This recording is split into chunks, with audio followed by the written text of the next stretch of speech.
Let's take a journey back to the bustling streets of ancient Rome, the heart of a vast empire, during the times of Julius Caesar. Picture the grandeur of marble temples and the clamor of market squares where citizens of all classes mingle. The air is filled with the aroma of fresh olives and spiced wine, vendors shouting over the din of the crowd. In this era, Rome is not just a city but a beacon of civilization, poised on the brink of monumental change. The late Republic is a chessboard, with the Senate, ambitious generals and powerful families maneuvering for dominance. Amidst this, the seeds of an empire are sown as traditional values clash with the thirst for power and expansion. The city's alleys and forums are alive with whispers of reform and conspiracy, setting the stage for a transformation that would end the Republic and give rise to an empire.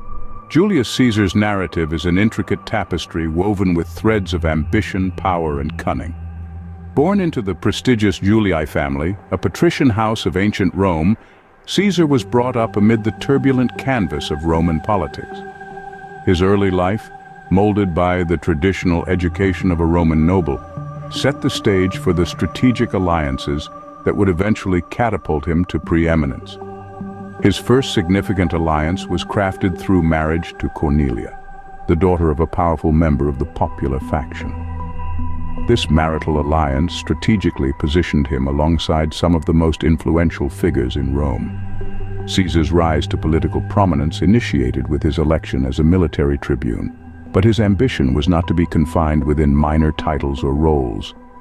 He pursued and secured the position of Pontifex Maximus, the chief priest of Rome, a role that radiated immense power and influence. His trajectory took a dramatic shift when he was elected as a consul in 59 BC, which was not just a title, but the zenith of Roman political life. His consulship was characterized by daring decisions and controversies. He proposed favoring the common people, a direct affront to the Senate's power and the aristocracy. This audacious move garnered him immense popularity among the populace, but also made him numerous bitter adversaries. Unsatiated even as his consulship concluded, his thirst for power remained persistent. In a strategic masterstroke, he formed the first triumvirate with Pompey and Crassus, two of Rome's most influential. The creation of the triumvirate was a calculated move from each member. Pompey sought political support for his settlements in the Crassus, desired backing for his economic proposals, and Caesar yearned for military command for his planned conquests. Each member had something to gain and with valuable offerings. This strategic alliance was a testament to Caesar's cunning and ambition, aiding him in securing his military command in Gaul and further consolidating his power and influence. However, the first triumvirate was not destined to last. Tensions between Caesar, Pompey, and Crassus began to surface. The death of Crassus in 53 BC, a balancing force within the triumvirate, exacerbated the already strained relations between Pompey and Caesar. Personal ambitions, political manipulations, and mutual mistrust led to the dissolution of the triumvirate, plunging Rome into a chaotic and violent civil war.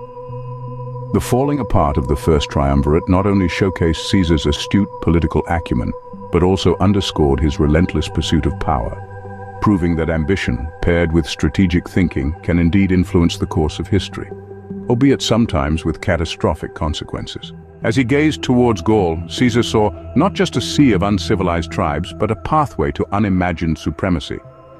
The Gallic Wars, ignited in 58 BC, transcended mere campaigns of conquest, serving as a crucible for the intertwined fates of Rome and Caesar himself.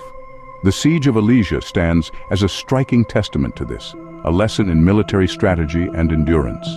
The capture of Gallic leader Vercingetorix was a victory not just in the battlefield but also in symbolism, illuminating the might of Rome and the inevitability of its expansion. Each triumph in Gaul spun another thread into the complex tapestry of his legend. When Caesar stood on the banks of the Rubicon River, a phrase echoed in the silence: "The die is cast." To cross the Rubicon was to trample on Roman law. A military commander was forbidden from leading his troops into Italy under the threat of being branded a traitor. But it was not a decision he took lightly. Caesar was driven by a potent blend of personal ambition and political necessity.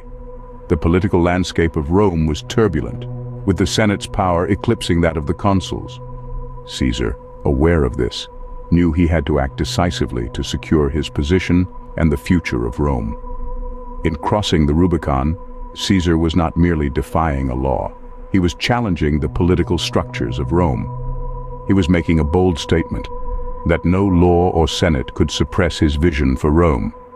He uttered the words, "Alia iacta est," the die is cast. With this act of audacious defiance, the spark of the great Roman civil war was lit, a conflict that ultimately led to Caesar's ascension as the dictator of Rome. This reshaped the political topography of the ancient world, setting the stage for the emergence of the Roman Empire and cementing Caesar's place in the annals of history. "Beware the Ides of March!" These words, whispered by a soothsayer, were meant as a warning, a premonition of betrayal and ultimate downfall. As Caesar continued to centralize power, the very fabric of the Roman Republic was stretched thin by his reforms. His attempt to stabilize and strengthen Rome was seen by some as a tyrannical seizure of power. On March 15th, betrayal came swiftly, as those he had trusted turned their blades against him. Each stab was a punctuation, a tragic end to his reign and life. Reflecting on Caesar's actions, the moral and ethical implications are as intricate as the mosaics of the Senate floor. Each decision carved out the path of history, but at what cost? His ambition led to the subjugation of Gaul, the crossing of the Rubicon, and ultimately civil war, a series of events that reshaped the Roman landscape. Yet, what is the measure of a man's legacy? Is it the peace and prosperity that his rule brings, or the manner in which he achieves it? Under his rule, Rome saw vast improvements in administration and governance, expansion of the empire, and a consolidation of power that arguably set the stage for the empire to come. The transition from republic to empire was not without its casualties. The republic, with its ideals of shared governance and senatorial rule, began to crumble under the weight of his ambition. Was this necessary for Rome's survival and growth? Or was it the vanity of a man who saw himself as above the law? In the end, was Caesar a hero who brought Rome glory, or a tyrant who doomed the republic? That, dear viewer, is for you to decide.